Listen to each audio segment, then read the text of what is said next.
Monitoring and maintaining compliance is a never-ending struggle with a high price of failure. Firemon helps customers meet complex and varying compliance requirements. Firemon has fully customizable reporting, analytics, assessments, and dashboards to meet the compliance needs of any organization. With Firemon, compliance reports take a tenth of the time, and real-time continuous compliance eliminates the anxiety and headaches of audit preparation. Improve security outcomes by improving security operations with Firemon. Visit securitywweekly.com/Firemon to learn more.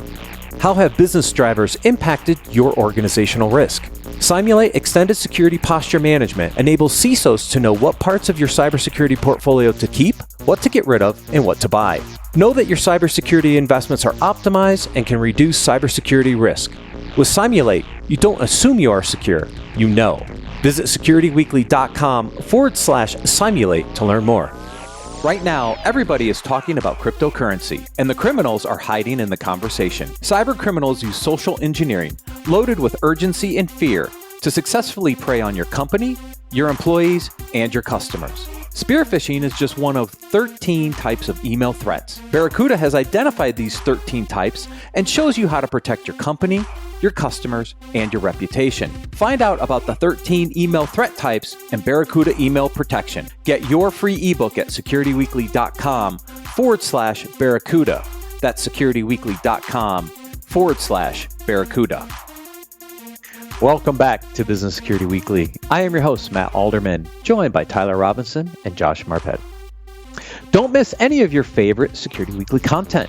Visit securitywweekly.com/subscribe to subscribe to any of our podcast feeds and have all new episodes downloaded right to your phone. You can also join our mailing list, Discord server, and follow us on social media and our streaming platforms. Also, do you have a specific guest or topic that you want us to cover on one of the shows?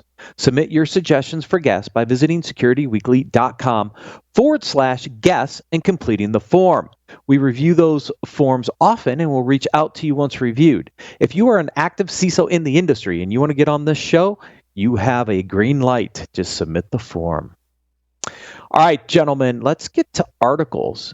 A lot of these articles, I actually pulled these articles a couple weeks ago because we had the holiday weekend. And right before that, I was pulling some articles and I kind of kept them to the side. And a lot of them are focused around the board. This has been a big topic lately around cybersecurity expertise at the board level, how the board can be better around security. Is the SEC going to force some changes at the board level? All these fun conversations, right? So these articles, these first like three, I think, really talk about aspects of board liability, et cetera, around the CISO role, because as we all know, the CISO role has evolved greatly in the last 25 plus years.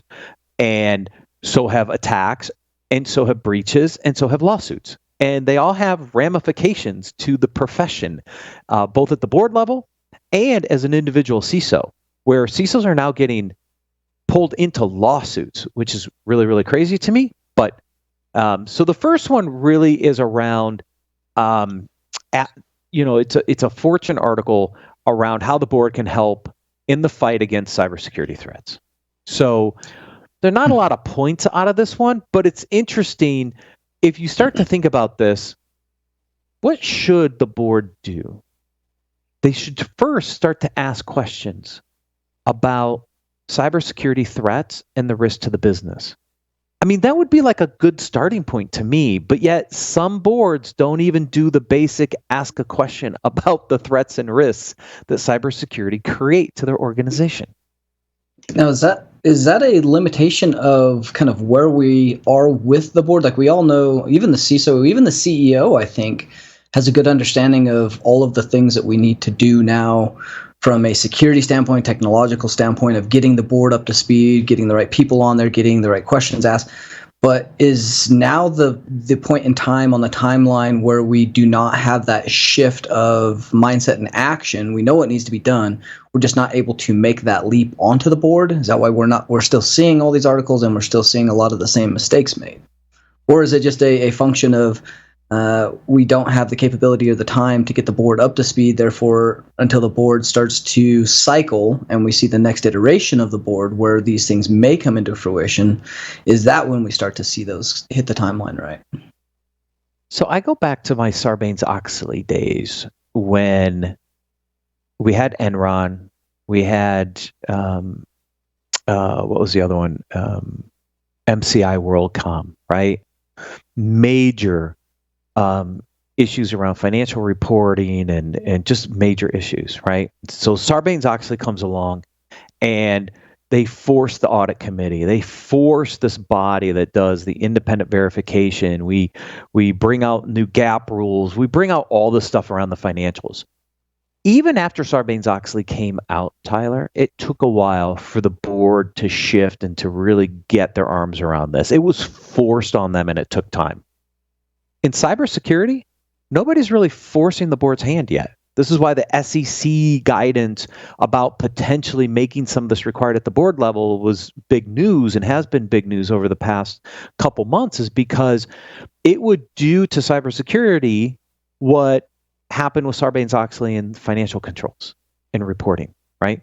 And so I don't know that, even though certain executives, I think, understand what needs to be done and know it, are they getting support from the board? Because they're not required to? Because all the numbers I see from the surveys show that there's still not the appropriate board engagement when it comes to this topic. And I don't think it's going to happen until somebody forces their hand, my opinion. There's already a lot of pressure on the board to do all the other things with inside the business. Like, you add a piece that they're already wary about and probably feel inadequate about a little bit. You're trying to get someone that doesn't like change in the first place and put them in a situation in which they feel inferior. Like, those are recipes at the highest performers that just usually don't match up anyway. So I can see without being forced, the time suck and the hesitancy to do that it makes a lot of sense psychology wise. Now, I'm not saying there aren't good boards out there, because there are. There are boards that are very on top of this. I'm just saying, in general, that's not what you're seeing. But there are really good boards out there that have this top of mind and are doing the right things. Yeah, Josh. Yeah, you do, but those are the boards that have thought through. Look, let me back up a step. When you build a board, and by the way, there's two kinds of boards. There's advisory boards and there's fiduciary boards, or the company board. And the advisory board, when you build one, you build it the same way as the fiduciary board if you can. And the reason you build it that way, and the way you build it, is you decide, I need someone that's good at sales. I need someone that's good at this. I need somebody that's good at technology, fundraising, whatever. You put the slots in there, and then you fill those slots with the appropriate people, okay? And the best people are the ones that can fill multiple slots at the same time. They're not unitaskers, okay?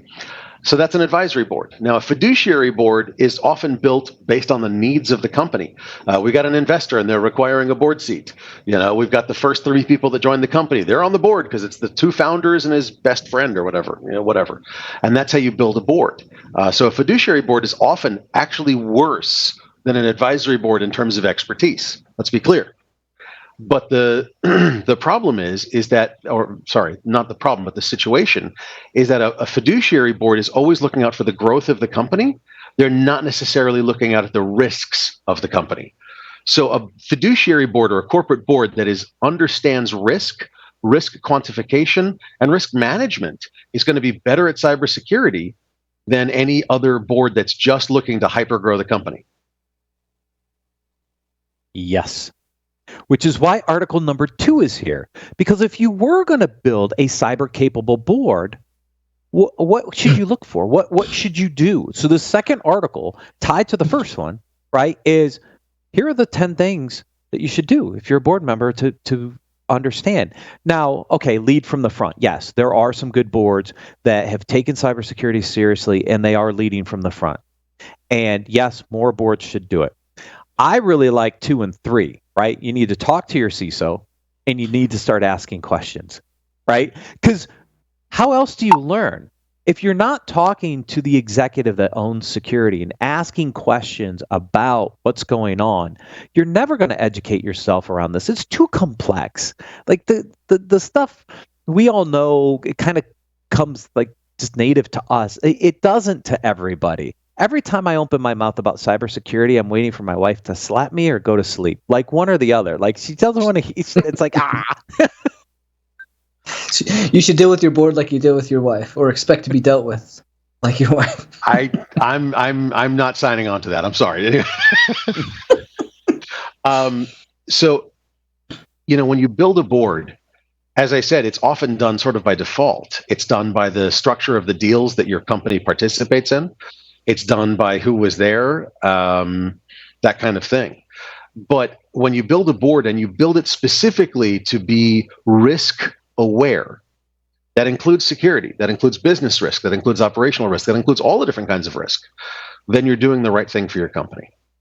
And when you take that article that's in the show notes and you go through those, was it 10 steps, and you do these things properly, you're planning it. You're what is that? Piss poor planning prevents poor performance, or prevents proper performance. Sorry. When you do it properly, when you build your board, as opposed to just letting it sort of grow, you're going to get a better board. Yeah, I do like this list though. This is one of the better lists that I've seen, especially for board. Like getting more out of your non-executives, clarity in reporting. Like it's funny that plan for ransomware has now made the list. Like that obviously is an indicator of how bad that's gotten. But, and, practice dealing with the media. Like this brings up another great opportunity of that. Working with your board, things like tabletop exercises. What happens if we get ransomware? We have a breach. What are our human aspects? Who's dealing with the media? How do we bring in our non-executives? Like this whole list could be taken into a tabletop of like how to deal with a company that's dealing with a cyber event. Like that seems like a great idea too.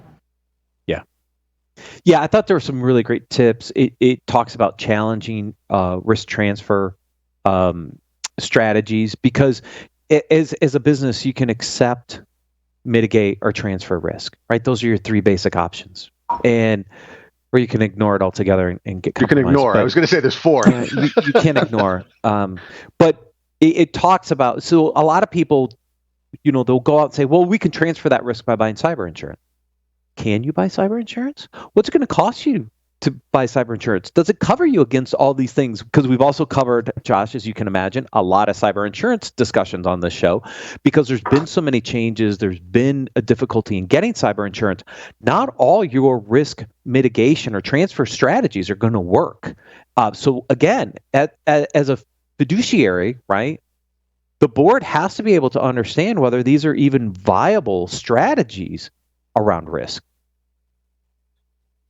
Oh, and then when you talk about the risk and the transfer, ignore, accept, whatever, I mean, that leads right into the third article, honestly.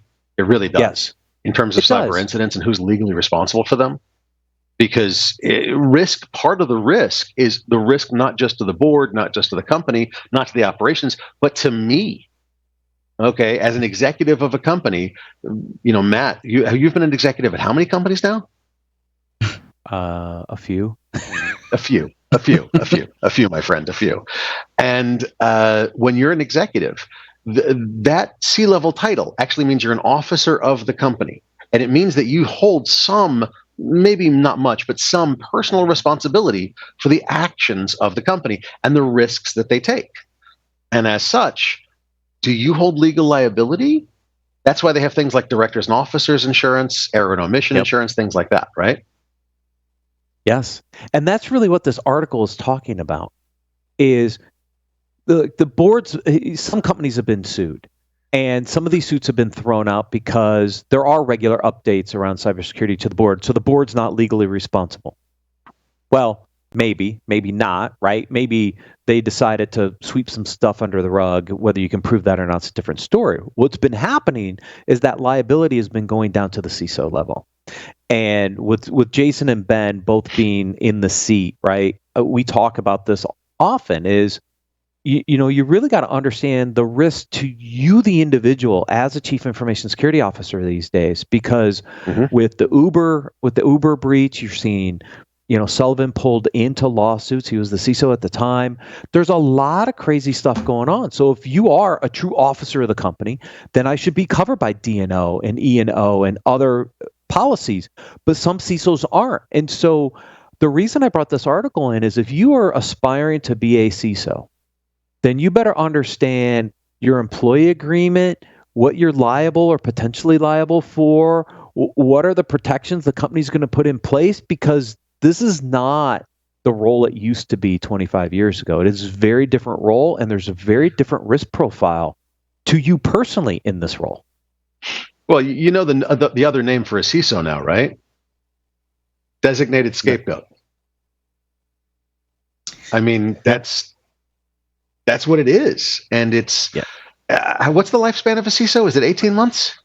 Something like that. Yeah, it varies a little bit, but roughly 18 months. I mean, there's literally people who make a living off of going in when there's a crisis so they can be fired 4 months later. And they go from 4-month stint to 6-month stint to 2-month stint to 5-month stint, and they pull $100K each time. Whatever it is. So if you're looking for your next CISO role, or you're doing part of that negotiation, is this something that you typically are looking for from the company in writing, from the board? Who's on the board? Like, how are you making the determination of a good place and what you're actually liable for, and at what point are you doing those evaluations? Because a lot of the time you don't find that out until later, or until there's an incident. I'd want it in my employee agreement. I would want to make sure I am covered on the corporate D&O. Yeah, absolutely. And the error and omission. And I want to know what the cyber insurance is. And I want to see the declarations page. I want to see the exclusions page. I want to understand all of the paperwork around the coverage. And again, the risk acceptance, transfer, mitigation, et cetera. And that does lead into our fourth article, which is about communication. About communicating with, because when you're talking about insurance, is that internal to cybersecurity? No, of course not.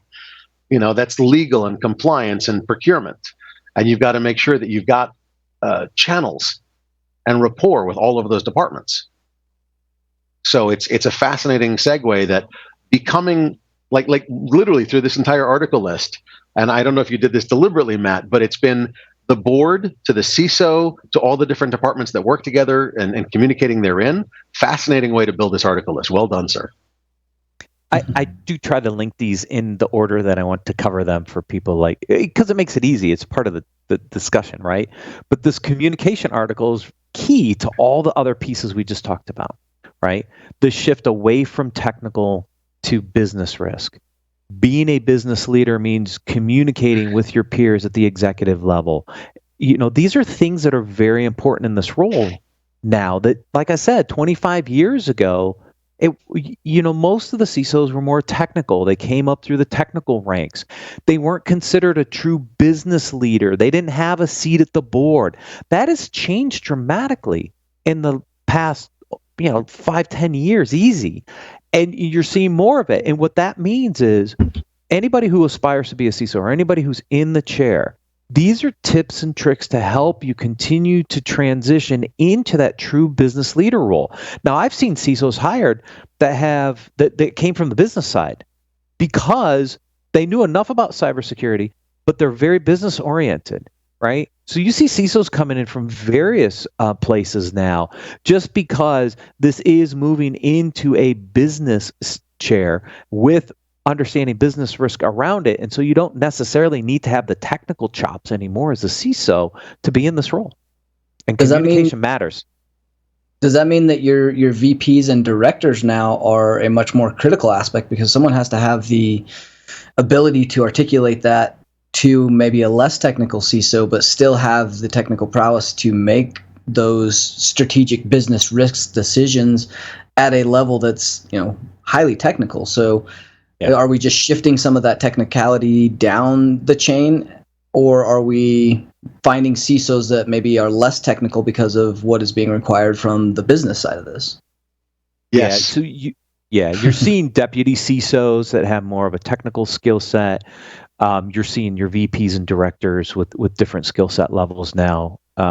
Remember, the CISO role was really a VP role before it was a true C-level role.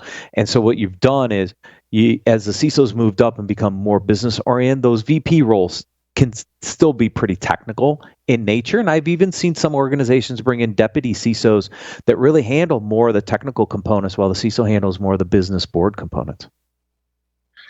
It's a risk thing. It's all about the business risk. Somebody that understands the business and can discuss risk with the board, with the other C-level executives, with everybody, is going to be a business-focused person. Can they also be technical? Absolutely.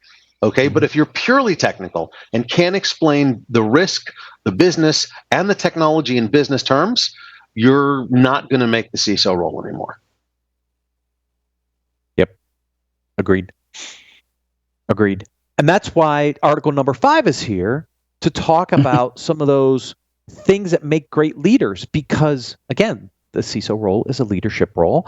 And HBR always publishes great articles around leadership and communication. And what I particularly pulled out of this one is if you scroll down, I don't know, midway into the article, it talks about the little things that you can do. And number 2 talks about, in order to achieve intention around what you're trying to do, you need to seek out and activate one or more of 5 energies in themselves and others. And the reason I pulled this one in here is I'm a very purpose-driven individual. I have to have purpose. If I don't have purpose, then I'm not. It's normally the reason I've changed jobs in my career is I didn't have a purpose to move forward anymore. So I'm very purpose-driven. But you have to understand your employees and what their individual energies are. Is it around wisdom, growth, love, or self-realization?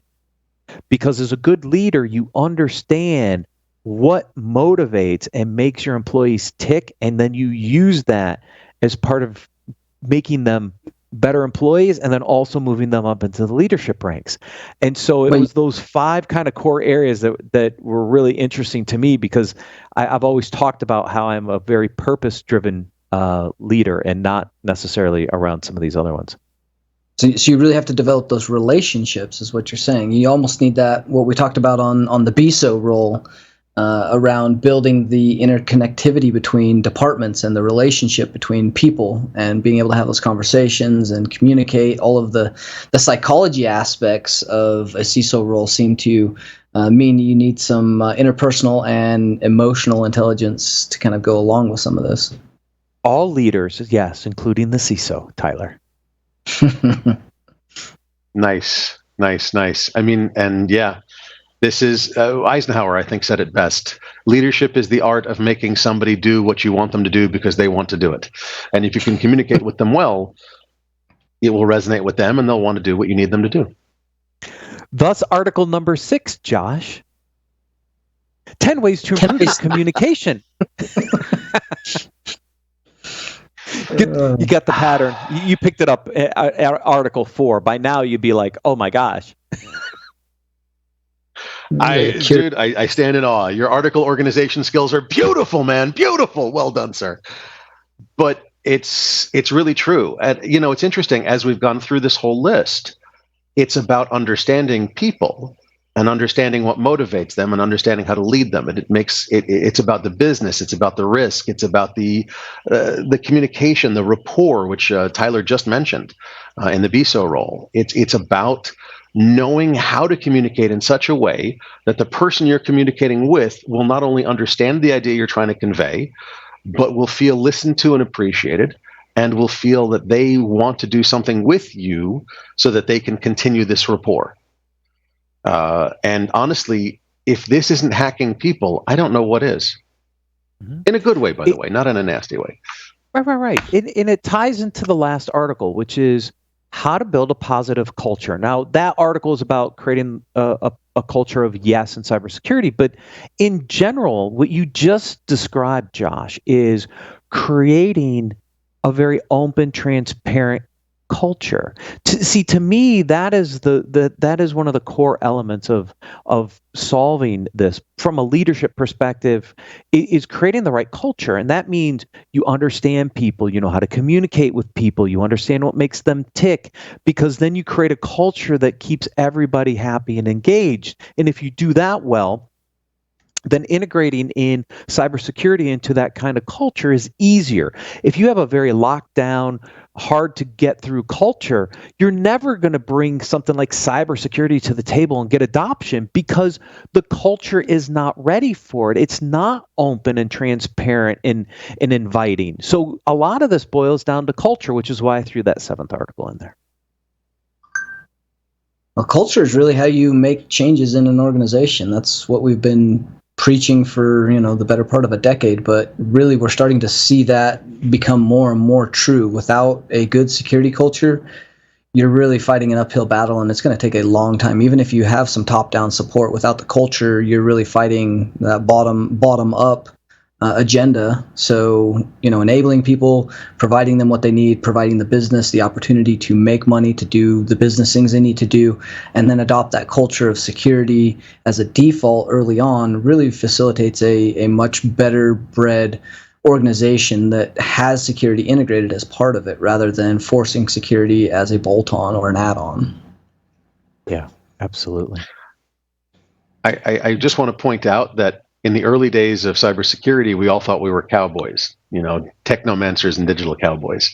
Hey, I am still a cowboy. Sorry? I am still a cowboy.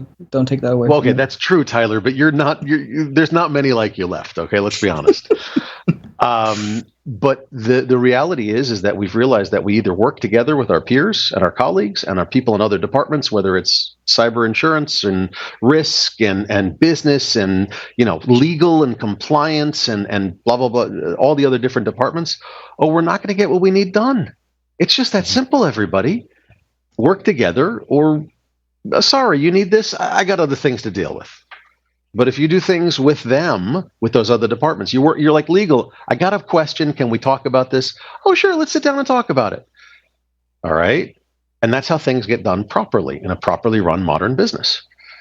And this whole slew of articles has been all about that. Well done. Sounds so easy. Thank you. But we're not quite there yet. Gentlemen, thank you so much for stepping in today and joining me. Thank you, everyone, for watching and listening. We'll see you next week on Business Security Weekly.